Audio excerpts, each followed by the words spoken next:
उन्होंने जो valid point उठाया वो ये कि इस्लाम में दहन का कॉन्सेप्ट नहीं है। ये जो लोग उतरे सड़क पर ये पॉलिटिकल वर्कर्स हैं, इसीलिए उन्हें जो डिक्टेट्स दिए गए, जाओ पुतले जलाओ, वो कर रहे हैं। हाजिर खान साहब, देखिए मैडम, बात यह है कि जब किसी चीज़ का विरोध होता है तो बात यह है कि हम धर्म के मानने वाले हैं और इस्लाम धर्म कहता है कि जिस मुल्क में रहते हो उस मुल्क के संविधान के साथ तुम्हें चलना है, उस संविधान की इज्जत भी करनी है। बहुत बढ़िया। लेकिन मैं ये कहता हूँ कि जब सियासी पार्टियां जब मैदान में आती हैं तो दहन भी होते हैं, मर्डर भी होते हैं और तमाम चीज़ें जो मुल्क में हुई। पिछले मैं कह रहा हूँ बाबरी मस्जिद शहीद हुई, हिंदुस्तान में कितने लोगों का मर्डर हुआ, गुजरात में कितने लोगों की मौतें हुई। बात यह है कि डबल इंजन की सरकारें भारत में जब जब आई उस मुल्क की हालत बदली। मैं ये कहता हूँ अटल जी के ज़माने में गुजरात चला, डबल इंजन की सरकार थी। हम ये कहते हैं मोदी जी प्रधानमंत्री दिल्ली, हरियाणा, मणिपुर, एक मिनट साहब अपनी बारी में बोलिए, आप अपनी बारी में बोलिएगा सर, आप अपनी बारी में। मैं ये देख रहा हूँ कि हादसे इतने ज़्यादा हैं वतन में, अपने खून से छप के भी अखबार निकल सकते हैं और तूने चाहा नहीं हालात बदल सकते हैं, मेरे आंसू तेरी आंखों से निकल सकते हैं। अगर ये बब बिल है, वक्त करता जो वफा आप हमारे होते, हम भी गैरों की तरह आपको प्यारे होते। हमसे इतनी नफरतें क्यों, हमसे इतनी नफरतें क्यों, गरीब मुसलमानों से इतनी नफरतें क्यों, पसमानदाओं से इतनी नफरतें क्यों, ये बताना पड़ेगा आसिफ साहब। ये नहीं चलेगा, गरीब मुसलमानों को हक मिलेगा। आप ड्रामा करने उतर जाएंगे, रोड पे उतर जाएंगे, तांडव करेंगे। गरीबों को क्यों हक दे रहे हो, आपको परेशानी हो जाती है। अच्छा ये सवाल सुनिए, की लड़ाई होती है। तो फैज साहब, ये सवाल मैंने असदुद्दीन ओवैसी से भी पूछा। शादाब जी ने तो कई बार ये उनका नाम लेकर कहा है कि देखिए प्रॉपर्टीज पर कैसे इंक्रोचमेंट होता है, बड़े बड़े जो सियासतदान हैं वो इंक्रोचमेंट करके बैठे हैं। अब आज मुझे बताइए, आज वो कह रहे हैं नहीं देखिए लैंड हमारे पास इतना नहीं है, बार बार कह देते थर्ड लैंड ओनर है, नहीं है वक्फ के पास ये लैंड। उन्होंने ये डिस्प्यूट कर दिया, उन्होंने कहा मंदिरों के पास कितना लैंड है। भाई वक्फ का पैसा तो मुसलमानों के लिए है, वो तो वहीं जाना चाहिए था, तब भी गरीब का गरीब ही रह गया। ये सवाल मेरा उनसे था, वाजिब है। बेशक। बिस्मिल्लाहिर्रहमानिर्रहीम, रब्बि इश्रह ली सदरी व यस्सिर ली अमरी वहलुल उक़दतन मिन लिसानी यफ़क़हू क़ौली। भारत माता की जय, वंदे मातरम। आदरणीय सुचरिता जी, आपके प्रश्न का उत्तर मैं दूंगा, लेकिन सबसे पहले तमाम मुसलमानों की ओर से, मुस्लिम राष्ट्रीय मंच की ओर से लोकसभा और राज्यसभा में जो बिल पास हुआ है उसकी बहुत बहुत बधाई और शुभकामनाएं। और आज हम सबको मिठाइयाँ बांट रहे हैं तो आपको भी मिठाई ज़रूर देंगे। लीजिए, ये मुसलमानों की तरफ से बधाई, ये आपकी टीम के लिए है, आपकी और आपकी पूरी टीम के लिए मिठाई है। पॉलिटिकल मुसलमानों की बधाई चाहिए भी नहीं हमें, अब हमें पॉलिटिकल मुसलमानों की बधाई चाहिए। लोगों की तरफ से नहीं है, आप लोग कर रहे हैं, आप लोगों की तरफ से, हम लोगों की तरफ से नहीं है, हम लोगों के दिल के अंदर दर्द झलक रहा है। एक मिनट, मिठाई लेकर आए हैं 10 मुसलमानों की तरफ से बधाई है जो सरकार से पोस्ट चाहते हैं, सरकार की हिमायत कर रहे हैं, उनकी तरफ से बधाई है। अरे भाई हाजिर खान वाले लोग हैं, उन्होंने ये मिठाई का डिब्बा दिया, मुझे लगता है कोई भी कुछ देता है तो उसे प्रेम से ग्रहण करना चाहिए। आप अगर नहीं खाएंगे, मैं उन्होंने दिया है, मैं इसे आगे रखती हूँ, लेकिन अगर वो मिठाई लेकर आए हैं उसका मतलब ये है कि उनकी एक खुशी है। अब वो खुशी क्यों है फैज साहब आपको?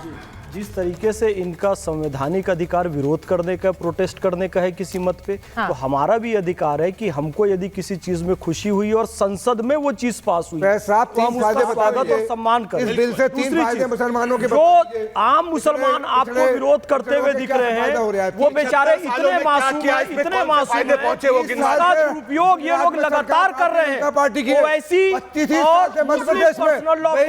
सरकार चरिता जी पता है प्रेसिडेंट थे आज से 40 साल पहले और आज 20 साल से बिहार में गरीब मुस्लिम महिला को अधिकार न मिले, संसद में कानून लाकर उसका गुजारा भत्ता छीना था ये एमआईएम वालों ने। ये बोलने दीजिए, मैंने सभी कहा, आप भी बोलिए। एक गरीब मुस्लिम महिला को गुजारा भत्ता ना मिले, उसको एक रोटी ना मिले, इसने संसद में कानून लाकर उसकी रोटी छीनी। और आज करोड़ों करोड़ मुसलमान बहनों को, बच्चों को, भाइयों को उनका अधिकार मिल रहा है। आप कह रहे फिर मुझे लगता है ये हर हाल में अधिकार ये लोग छीनना चाहते हैं। शाहबानो केस की बात जब वो कर रहे हैं, मुझे लगता है इस पर देश के सियासतदानों को बोलना चाहिए। सिद्धार्थ जी यहाँ बैठे हैं, अजीज साहब यहाँ बैठे हैं, जरा दोनों को लीजिए विंडो में।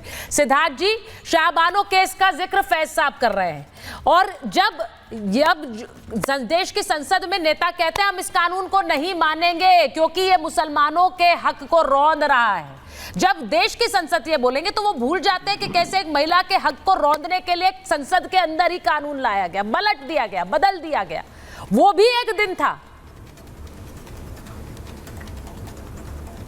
देखिए सुचरिता जी, निश्चित तौर पे किसी को भी अधिकार नहीं है, पहले तो मैं ये बता दूं, ये कहने का कि हम संसद के इस कानून को नहीं मानेंगे। एब्सोल्युटली। देश की संसद है, लोकतंत्र का मंदिर है, चुने हुए प्रतिनिधि वहां बैठते हैं।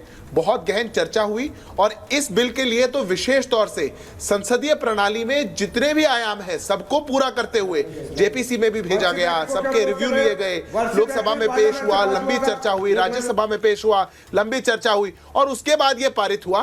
तो अब हम नहीं मानेंगे, ये तो अधिकार आपके पास है नहीं। अब आप कहना चाहें, करना चाहें तो अलग बात। आज पार्लियामेंट देश के अंदर, और मैं आपको फर्क बता देता हूं क्या है, मैं आपके बीच में नहीं बोला था। अच्छा ठीक है, हाजिर खान साहब, आप लोगों की दुकान यही करके चलती है। आपने जो बात बोली, मैं एक बार सिद्धार्थ जी रुकिए, एक पर्सपेक्टिव में ला देती हूं। ऐसे ही चलती हो। वो वर्शिप एक्ट की बात कर रहे हैं। वर्शिप एक्ट में भी विरोध करना और उसको मानने में फर्क है। अभी कोई नेता ये खड़ा होकर नहीं कहेगा कि हम इसे नहीं मानेंगे। संसद अगर उसे बदलेगी तब सबको मानना पड़ेगा। आज कोई ये नहीं कह सकता कि हम उसे नहीं मानेंगे, ये बिल्कुल क्लियर है। सिद्धार्थ जी बोलिए जरा। मैं सुचरिता जी, मैं 10 सेकंड में अपनी बात पूरी कर दूं। और मैं आपको आज फर्क बताना चाहता हूं कि भारत किस पड़ाव पर खड़ा हुआ है। यही देश की संसद थी, यही देश के ऐसे सांसद थे जिन्होंने सुप्रीम कोर्ट के एक आदेश आने के बाद जो शाहबानो जैसी एक महिला को उसकी बेसिक राइट, मेंटेनेंस के राइट को पलट करके पार्टियों ने तुष्टीकरण के लिए संसद से पलट करके उस महिला और आगे आने वाली कितनी करोड़ों महिलाओं से अधिकार छीना था। और आज यही संसद है जो मुस्लिम बहनों को, मुस्लिम महिलाओं को इसमें अधिकार दे रही है। एक संसद क्या दिया भाई, वो भी तो बता दो। अधिकार देती है तो इन लोगों को दर्द हो जाता है। एक संसद मुस्लिम महिलाओं से अधिकार छीन लेती है, उसके समर्थन में ये लोग खड़े होते हैं। इन लोगों की सच्चाई ये है, क्योंकि आज जो कुछ चुनिंदा लोग आनंद लेना चाह रहे हैं, जो चुनिंदा लोग कह करके खड़े होकर के संसद में कह रहे हैं कि ऐलान जंग होगा, जो कह रहे हैं कि हम सर पर कफन बांध के निकले हैं, जो कह रहे हैं कि हम इस देश में शाहीन बाग बना देंगे, वही तो वो लोग थे जिन्होंने जमीनों को कब्जाया। नहीं, और सिर्फ शाहीन बाग नहीं बना देंगे सिद्धार्थ जी, वही तो वो लोग थे जिन्होंने शाहीन बाग को 6 दिसंबर 1992 को डिफेंड भी किया जा रहा है। एक मिनट हाजिर खान साहब, एक मिनट में अजीज साहब से पूछ लूं जरा। हाँ ठीक है। और मुरली मनोहर जोशी भी थी, सुषमा स्वराज भी थी। वहां किसने उल्लंघन किया था सुप्रीम कोर्ट का? मुसलमानों ने किया था। अच्छा, अब मैं आगे बढ़ाऊं इस बात को। अजीज खान साहब, शाहीन बाग एक तरह का ना सिंबल बन चुका है, जब हम कहते हैं ना प्रतीक बन जाना। अब आज के दिन सियासतदान शाहीन बाग को सही कह रहे कि वो तो संवैधानिक है, वो तो प्रोटेस्ट है। सर, शाहीन बाग में भी किसी ना किसी के संवैधानिक अधिकार का आप लोग हनन कर रहे थे। जब लोग दिल्ली जाम कर दी गई थी, जब लोग सड़कों पर उतर नहीं पा रहे थे, जब लोग अपने घरों से निकल नहीं पा रहे थे क्योंकि एक बड़ा प्रदर्शन पूरी तरह शहर को ब्लॉक करके बैठा था। अब मुझे बताइए, एक सेकंड। अजीज खान साहब, आपका नाम है क्या? अजीज साहब, देखिए सुचरिता दी, दो बातें हैं। एक तो अभी ना साहबानों का जिक्र किया, लेकिन ये बिल्किस बानो को भूल गए। कि बिल्किस बानो को इसलिए भूल गए क्योंकि उनके बलात्कारियों को इन्होंने फूल माला पहनाया। ये मुस्लिम हितैषी और मुसलमानों का एक प्रतिनिधित्व करते हैं और किस तरह ये गोल्ड मेडल लेने की कोशिश करते हैं। एक बात, अभी आपने सीए की बात की, ये वही सीए है ना, एक महिला कोर्ट जो बड़ा हल्ला हुआ कि ये कानून आने के बाद जो दूसरे मुल्कों में जो हिंदू भाई हैं उनको यहाँ नागरिकता मिल जाएगी। अभी 2000 हिंदू भाई अभी हिंदुस्तान के नागरिकता के लिए अभी उन्होंने आवेदन तक नहीं किया, 2000 लोगों ने। लेकिन 15 लाख, इस देश के 15 लाख नागरिक वो दूसरे देश के लिए अप्लाई किए हुए हैं, उनको पासपोर्ट चाहिए। सुनिए मेरी बात, एक मिनट, मैं एक बात बताऊं, ये वही सीए है ना जिसके लिए तमाम तरीके की बातें की जा रही। देखिए, ढोल ही तो पीटते हैं, ये ढोल पीटते हैं। ये यही हाल किसान का जब इन्होंने कानून बनाया था तो पता नहीं क्या क्या ढोल पीटा था। फिर अंत में क्या हुआ, ये नोटबंदी करने के बाद इन्होंने कहा था सारी चीजें, देश की जो अर्थव्यवस्था है ये बिल्कुल पटरी पे आ जाएगी। और ये पटरी पे आते आते ये हुआ कि 50,000 करोड़ रुपया कर्ज था इस देश पे, आज 1,80,000 करोड़ रुपया इस देश पे कर्ज हो गया है। ये ढोल पीटते पीटते यही हुआ है ना। तो ये सिर्फ कहते कुछ और है, करते क्या कुछ और, कहानी इनके पास आपको कुछ समझ है में आती है? क्या नहीं। ये आज आप बोलते देखिए हैं? किस तरह देश की इकोनॉमी डिस्टर्ब हो गई, ये उन सारे मुद्दों को लोगों को बहका रहे हैं। कहाँ उससे जुड़ा हुआ है? बहकाने के लिए कौन सी सेटेलाइट से सिग्नल हिजाब कैच का कर रहे कानून लाते हैं, हिजाब की बात करेंगे, कभी 3 तलाक की बात करेंगे। सुनिए मेरी बात, ये कहीं आज की डेट में वक्त की बात करेंगे। मैं कह रहा हूँ वक्त की बात, अरे भाई हल्ला न करिए, वक्त के क्या वक्त की जमीन पे उस पे भी तो बोलिए, जमीन से 2 शब्द उस पे भी तो बोल दीजिए। दे देंगे आप। सीएए पे आपने झूठ फैलाया था, स्वीकार कर लीजिए। सुनिए ना, जैसे आज झूठ फैला रहे, कल भी झूठ फैलाया था, उनको आप क्या उस पे भी तो बोल दीजिए, 2 शब्द तो बोल दीजिए, स्वीकार कर लीजिए आपने झूठ बोला था, आपके नेता झूठ बोल रहे थे, विपक्ष झूठ बोल रहा था, ये सच मान लीजिए ना। चरम पर है, उनकी अरे गरीबी अपने नहीं झूठ खत्म पे कर पा रहे आइए हैं ना। आप। आपने 80 कहा करोड़ कि लोगों को परिवार नागरिकता आप नहीं कह रहे मिली, हैं, लेकिन हम 2 चली वक्त की रोटी जाएगी, देते हैं। ये भी तो यही 2 बोला वक्त की था। रोटी दे रहे हैं ना, जो झूठ बोला था सिर्फ वही स्वीकार जिंदगी तो है क्या? कर लीजिए। और भी अरे भाई साहब मुसलमानों को चिल्ला रहे डराने हैं, का धंधा बना साहब, रखा है आपने। आप डर की स्टूडियो में बैठ के हल्ला आप। करते हैं। अजीज खान नॉर्मल साहब रहिए बताना पड़ेगा आपको, आप जैसे बताना लोग ही तो पड़ेगा देश के आपको गद्दार हैं, कि नॉर्मल रहिए आपने आप। उस वक्त हल्ला कहा करते हैं था, आप। ये आप कल झूठे थे, या आप आज झूठे। भाई चिल्ला अच्छा, क्यों रहे एक सुचिता जी, रोकिए, सेकंड, चिल्ला क्यों रहे भाई? हाँ।